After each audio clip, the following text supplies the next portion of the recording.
Okay, we're going to take a pretty quick look at the Blatchford questions. There's a lot of them. He gives a pretty straightforward perspective. You can't fault him for a lack of, being candid about what he believes about human responsibility. Okay, so he defends the position of hard determinism, which says that basically determinism is incompatible with free will. So it's a kind of robust form of determinism that is basically going to undermine human freedom and human responsibility. Thus, it's a pretty significant thesis. And Blatchford is here stoutly defending that significant kind of determinism. The deterministic variables are what determines human behavior for Blatchford is pretty clearly heredity and environment. That's what he says again and again and again and again. A says biology and physics. Maybe that will turn out to explain heredity and environment. That explanation might turn out to be really complicated. Who knows? Maybe it'll come from some other science. Whatever kind of underlying scientific explanation turns out to explain heredity and environment, Blatchford is committed to saying it's those two things, heredity and environment, that determine us in all that we do. So B is kind of tempting. He does say that human behavior is the result of choice, but our choices aren't free. So our behavior isn't free. It is governed by our choices, but it's precisely our choices that are determined. So it's psychological determinism that really is what makes his thesis so strong here and makes it incompatible with moral responsibility. So we do behave as we choose to, but it's our choices, what's going on inside of our mind when we think and deliberate. That seemingly free process is not. So the very psychology of thinking about what to do, choosing and deciding is determined. It's a little spooky, really. We think that that's where we're free. Okay.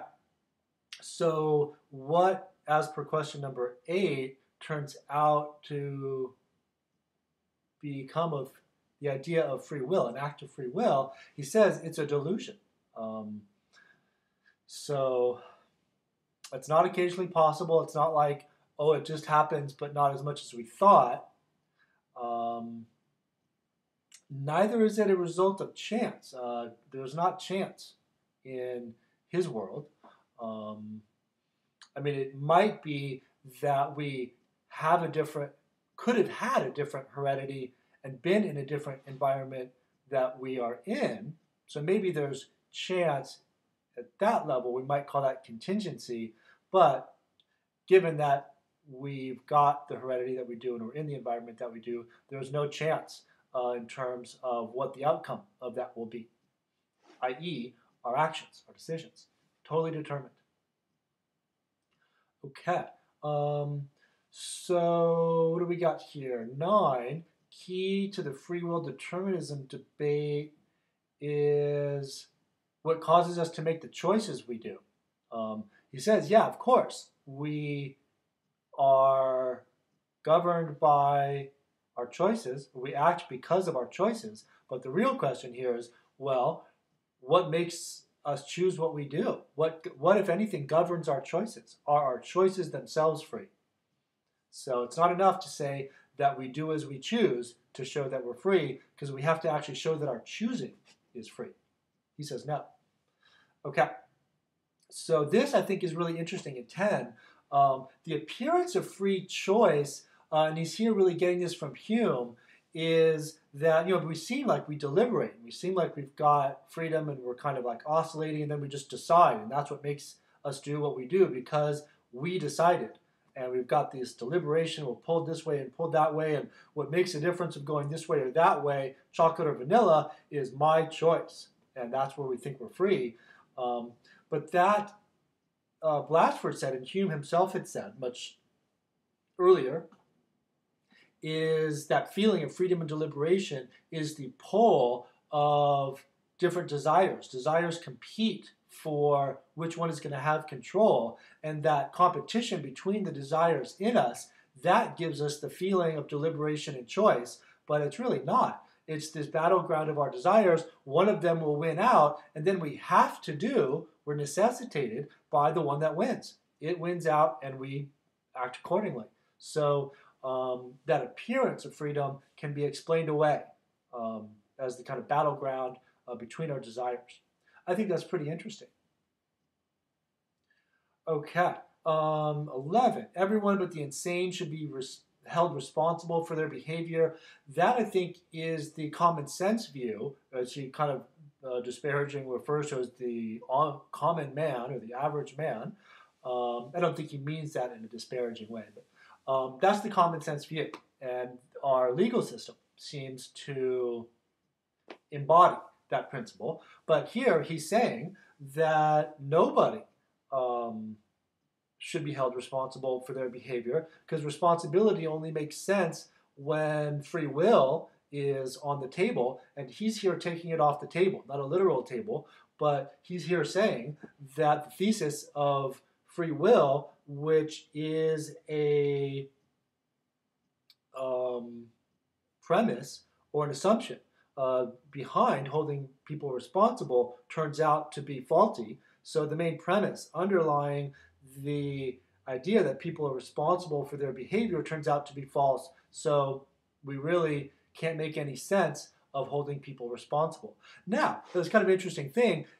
Given that we do hold people responsible, we might come back and say, well, we're determined to do so. Given that we've been doing it, and our whole legal system and penal code and all of that is premised upon people being responsible for their behavior, I guess we're determined to do so. So it's not like our fault or anything like that, but maybe we will cease holding people responsible for their behavior at some point, in which case we would be determined to do that as well. But he does not think that we should be held responsible for our behavior, whether we're insane or not. Okay, so this kind of gets to 12. Praise and blame are undeserved. That is a substantial thesis. I mean, when we blame people legally, we put them in jail. He's saying that's undeserved, and his argument shows that. The reason is that no one can do otherwise than they did. I mean, if our behavior is determined, it could only be what it is. It couldn't have been any differently. And if we couldn't possibly have done any differently than we did, it's not really my fault. And if I did something good, it's not really praiseworthy, because I'm only doing what I had to do. What I couldn't have done any differently.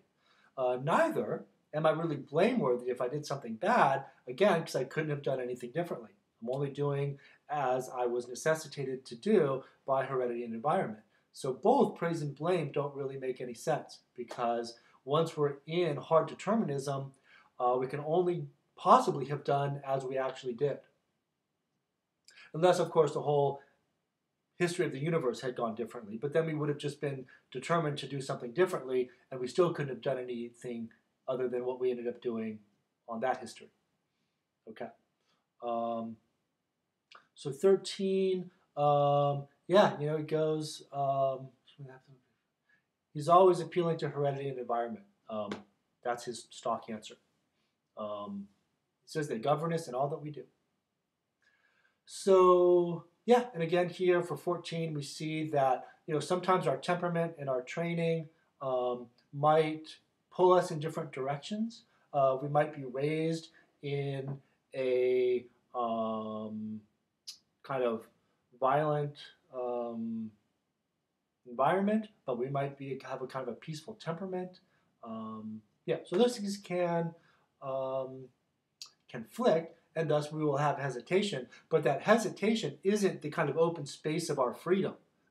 It's just the different variables kind of pulling us in different directions, and eventually one will win out, one will be stronger. Okay, so that's Blatchford. It may not be a happy story or a happy ending, but I guess life is just as it would be anyways. So we will just go on living as we did, whether we're free or determined. All right, live well.